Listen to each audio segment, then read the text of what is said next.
Hello guys, good evening to all of you student. पिछले lecture में हम लोग देखे थे ग्रेटर मोमेंटम। ठीक है, तो ग्रेटर मोमेंटम में ये लेक्चर 5 था। तो आप लोग को मैं जानकारी के लिए बता दूं कि एब्डोमेन एंड पेल्विक स्टार्ट हो चुका है, तो आप लोग देर ना करें, अच्छे से पढ़ाई कीजिए। ठीक है, फिर एग्ज़ाम में इतने सारे बर्डन आ जाते हैं आप लोग के ऊपर, तो आप लोग बोलते हैं कि सर नहीं हो पा रहा है। ठीक है, तो ग्रेटर मोमेंटम पढ़ चुके थे। आज का जो लेक्चर है वो है लेसर मोमेंटम, लेक्चर 6। ठीक है, लेक्चर 6 हम लोग पढ़ेंगे लेसर ओमेंटम। तो लेसर ओमेंटम आखिर क्या होता है? तो ग्रेटर ओमेंटम हम लोग पढ़े थे कि जो ग्रेटर कर्वेचर पे जो फोल्ड दिखता है उसको बोलते हैं ग्रेटर ओमेंटम। जो लेसर कर्वेचर पे स्टोमक के जो लेसर कर्वेचर पे जो ये दिखते हैं फोल्ड दिखते हैं उसको बोलते हैं लेसर ओमेंटम। तो ये अपना दिख रहा है उसको बोलते हैं लेसर ओमेंटम। अब देखो, इतना से काम तो नहीं होगा अपना एग्जाम में, इससे ज़्यादा लिखना पड़ेगा। ठीक है, ये तो बस नॉलेज के लिए बता दिया। देखो, this is a fold of the peritoneum which extend from the lesser curvature of the stomach to the first 2 centimeter of the duodenum to the liver। देखो, ये जो अपना यहाँ पे क्या रहता है, देखो ध्यान समझना, ये अपना स्टोमक है। ठीक है, स्टोमक की ये लेसर कर्वेचर है।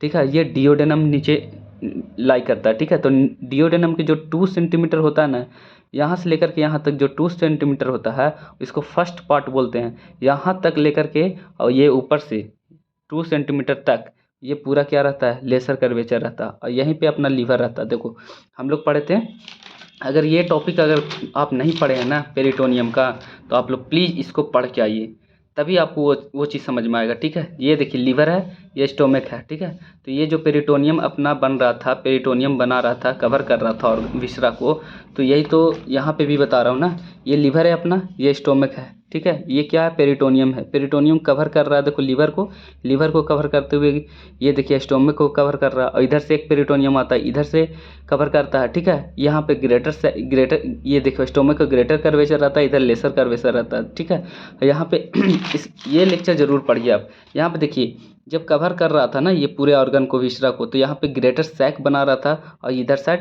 लेसर सैक बना रहा था। तो ग्रेटर सैक और लेसर सैक दोनों को कनेक्ट करने के लिए एक इपिब्लोइक फोरामेन रहता है। ठीक है, तो इपिब्लोइक फोरामेन प्रेजेंट रहता है जस्ट इसके नीचे। ठीक है, ओमेंटम के नीचे, लेसर ओमेंटम के नीचे इपिब्लोइक फोरामेन रहता है जो दोनों सैक को कनेक्ट करता है, लेसर ग्रेटर सैक और लेसर सैक को। ठीक है, इतना समझ में आया। और यहाँ पे आपका ये देखिए ये देखिए अपना लेसर ओमेंटम बन रहा है। ठीक है, तो लेसर ओमेंटम कहाँ पे बन रहा है, यहाँ पे बन रहा है, यहीं पे कनेक्ट कर रहा है दोनों। यहाँ पे देखिए ये अपना है ना, ये डायग्राम देखिए, दोनों ये जो इपिब्लोइक फोरामेन है, ये इपिब्लोइक क्या है, फोरामेन, इपिब्लोइक फोरामेन। ठीक है, इपिब्लोइक फोरामेन ये दोनों को कनेक्ट कर रहा है, ग्रेटर सैक और लेसर सैक को। ठीक है, अब देखना ये है कि यहाँ पे 2 लिगामेंट बनते हैं। ठीक है दोस्त, लिगामेंट, हेपाटोगैस्ट्रिक लिगामेंट। हेपाटोगैस्ट्रिक लिगामेंट कहने का मतलब ये हुआ, नाम से पता चल रहा है, हेपाटो मतलब लीवर, गैस्ट्रिक मतलब stomach, ligament portion of the lesser omentum between the stomach and the liver.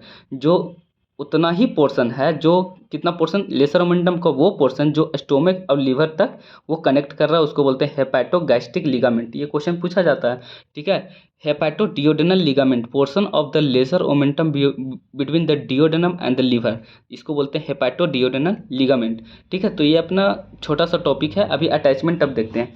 तो अटैचमेंट में क्या होता है, इन्फेरियरली अगर देखा जाए इसका इन्फेरियर, तो क्या है, लेसर कर्वेचर ऑफ स्टोमक कहाँ तक, देखो इन्फेरियरली कहाँ है attachment, lesser curvature of stomach यहाँ से। ठीक है, and upper border of the first 2 centimetre of the duodenum. Inferiorly अंदर की तरफ अगर देखा जाए तो ये चीज़ है। ठीक है, अगर सुपेरियर देखा जाए तो सुपेरियर में क्या होता है दोस्त, देखो सुपेरियर में होता है, यहाँ पे देखिए अपना, it is attach to the liver. ठीक है, लीवर से कनेक्ट रहता है, and in liver line of attachment in the form of inverted L. देखो कहने का मतलब ये है कि मान के चलो ये अपना लीवर है। ठीक है, ये लीवर है, ये लीवर है, तो ये ऐसे फॉर्म में आता है, एल फॉर्म में आता है ये। ठीक है, ये अटैचमेंट कैसे आता है, एल फॉर्म में, इन्वर्टेड एल फॉर्म के, अगर उल्टा करके देखेंगे तो इन्वर्टेड एल फॉर्म के फॉर्म में दिखेगा। ठीक है, in the liver line of attachment in the form of inverted L, यही लिखा है सुपेरियर में। Vertical limbs of L is attach to the bottom of the fissure of ligamentum विनोसम।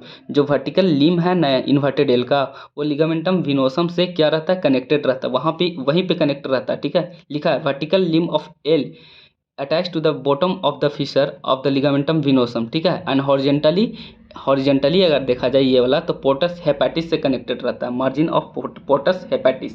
अब कंटेंट में आते हैं, तो कंटेंट में देखो क्या होता है, right free margin of the lesser momentum content. देखो इसमें क्या क्या कंटेंट है ना, एक तो right free margin of lesser momentum and दूसरा ये कंटेंट ये है। तो दो कंटेंट इसमें, एक तो इसमें प्रॉपर हेपेटिक आर्टरी है, पोर्टल वेन है, बाइल डक्ट है, लिम्फ नोड, बस इसका कंटेंट याद कर लो, ज़्यादा इसको दिक्कत नहीं है, ठीक है। और इसमें along lesser curvature the stomach and the along with the upper border of the duodenum, upper border of duodenum तक क्या ये क्या क्या कंटेंट है। तो देखिए इसमें क्या क्या कंटेंट है दोस्त, right gastric vesicles, left gastric vesicles, gastric groups of the lymph node and branches from the gastric nerve, ठीक है। तो ये अपना आज का लेक्चर था दोस्त, ठीक है। तो आप लोग नोट्स अच्छे से बना लीजिए, और बाकी जहाँ पे नहीं समझ में आया दोस्त वो आप अपना बताइएगा कमेंट में, ज़रूर मैं बताऊंगा, ठीक है। Thank you for watching my video.